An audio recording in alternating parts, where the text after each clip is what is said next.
hari ini bumbu pecel ya. Ini bahan-bahannya. Sebetulnya kalau yang namanya sambal bumbu pecel itu atau sambal apapun itu biasanya bahan-bahannya saya nggak bisa sebutkan secara baku gitu ya, berapa banyak, soalnya sambal itu kan terserah mau pedas mau gurih mau apa, itu kan sesuai selera. Jadi kira-kira aja ya. Ini adalah bumbu pecel Madiun, biarpun bikinnya di sini di Amerika, jadi kita sebut Madiun.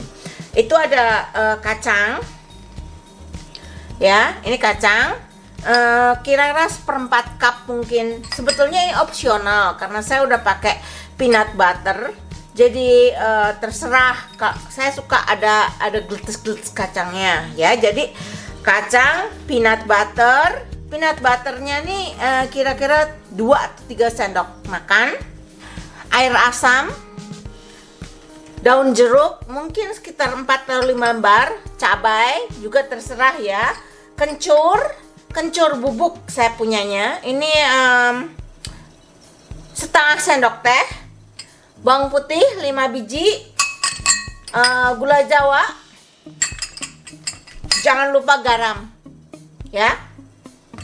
Gimana bikinnya? Ini semua dihaluskan ya. Jadi pertama kita masukin aja semuanya. Kemudian setelah dihaluskan, masukkan air asam sampai kekentalan dan rasanya sesuai ya. Juga garam. Nah, sekarang kita haluskan ya. Nanti saya kembali setelah jadi. A few minutes later. Nah, ini tampilannya setelah jadi ya. Sambal kacang, sambal pecel Madiun ya. Dan tentu saja kalau udah ada tampilan seperti ini hasil kebun. Jadi mau saya tunggu supaya kelihatan. Nah,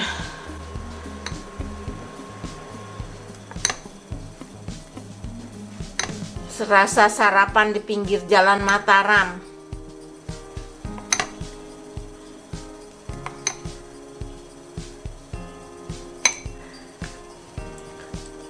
Bawang goreng dong.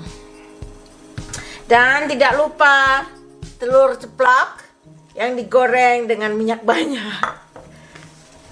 Jadi deh. Terima kasih ya teman-teman sudah menyaksikan video saya kali ini. Saya mau makan dulu. Kita akan jumpa lagi di video-video saya yang lainnya. So bye, see you in the next recipe.